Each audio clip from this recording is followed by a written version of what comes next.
Hi everyone, I don't know why, but Sebastian is in no condition to make the video today. Me, Rodrigo, I'm feeling great today, so I'm going to show you some useful new features that will improve your daily life. Come on, let's go. Vamos!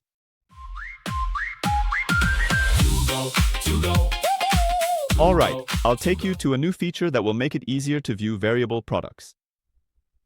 Okay, I'm going to open the database. I'll go check out the products section.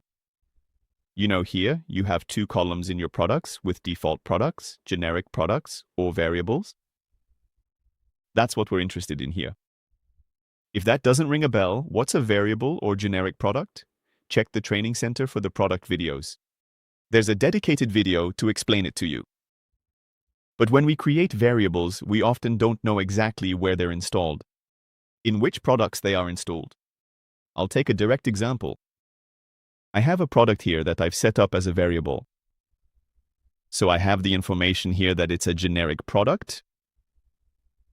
As a reminder, if we just go to the admin part, you see here that it's clearly marked generic.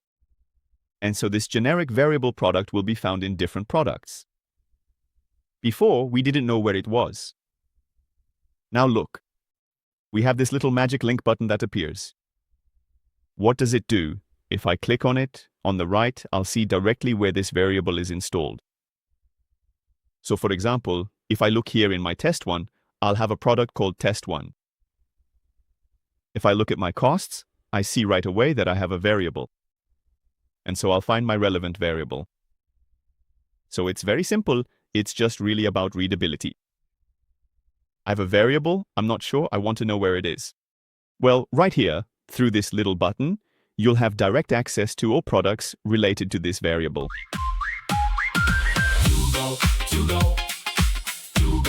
I'm presenting a new feature that was highly requested by some incoming agencies. For everyone else, it can surely give you some ideas for use. We're going to look at products, the description part. Before getting to the heart of today's topic, the travel book, I'll just go over the key points that are always useful in the description.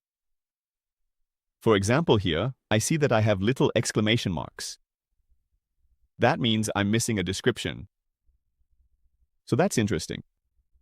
Right away, you have a view of, here I know that in English, French, and Spanish, I have description texts. But in German, I have nothing. So you have this automatic translation, which is super practical. I'm going to use French as the reference language. Yes, I would like to write all of my translations. And Tugo generates your translations in all your products.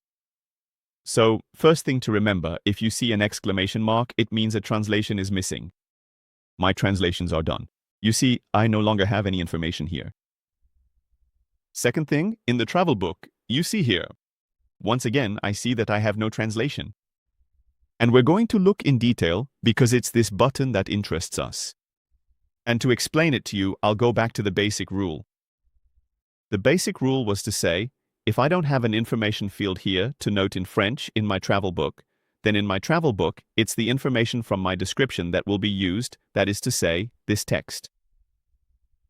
On the other hand, if I had information here in my travel book, then it's that information that would be displayed in my travel book. But some DMCs wanted a slightly different rule and to be able to choose, depending on the case. And here comes the birth of this new button. Again, the reflex when you don't know what it is, you click and you get the explanation directly. What choices do we have? We have here by default the choice which is, I want to show the description of my product in my travel book. We make a copy of the text and it's perfect. Second choice, I have the option of not putting a description. And it's true that there are people who wanted to display nothing in the travel book. So now you have the possibility to say, no, I don't want to display anything for this product. This will allow you to have information for other products, but there are some products for which you don't want a description. You just want it at the quote level, but not at the travel book level. Now you can do it. And the last choice is you decide the text. And that was my first example. If I put a text here, my personalized text, well, that's the one that will appear. So it's an element that is interesting for some DMCs who had requested this functionality. On the other hand, if you don't use it, well, It might be something that could interest you too.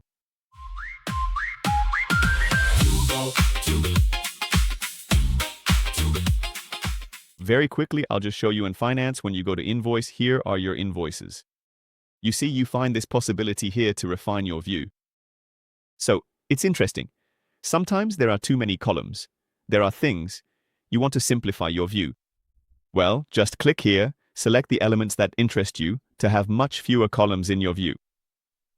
So, here for example, I select a few fields, I save, and see how my view changes. So don't hesitate. When you see this little icon on the right, it means you have a possibility to arrange your view.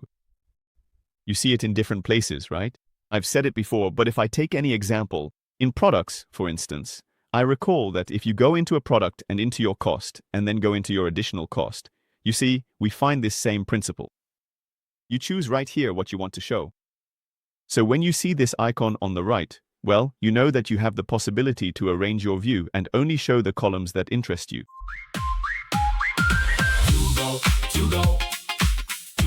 Now I'm heading into Settings, Custom Fields. You know the principle of custom fields. We've added a little something new. It's the multi-selection field type. You'll see right away what that looks like. The principle is, of course, to list the different options you have, separated by a comma. It's indicated right here. So here, I've put room, kitchen, garden. And depending on the case, in my logistics, I've added it with possible access in my logistics section. Well, I could note that Wi-Fi access for this hotel, for example, is available in the rooms, in the kitchen, and in the garden, or not. And you'll be able to select them. So, let's see what that looks like. I'm going to open my logistics. Here we go. I'll take any service here. And I'm going to add a custom field, and I'll add the Wi-Fi. You see, I have a display with 3 possibilities. I can click on one, choose one of the possibilities, or simply use the command key to add 2 choices or 3 choices. That way, you directly select 1, 2, or 3 choices. Now I'm going to show you another feature, an interesting little addition in the translations.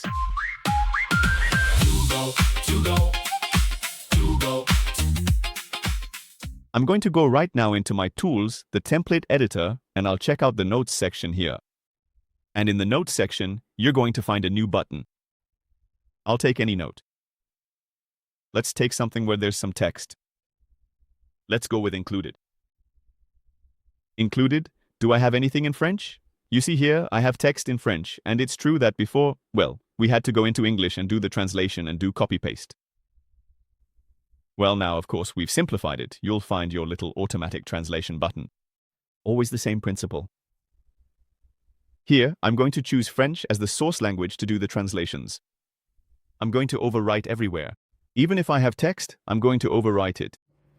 If I don't click here, the translation will only happen if there's nothing written in the field.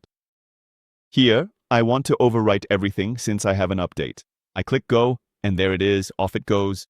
I have my translation in progress, and so I have all my languages are translated.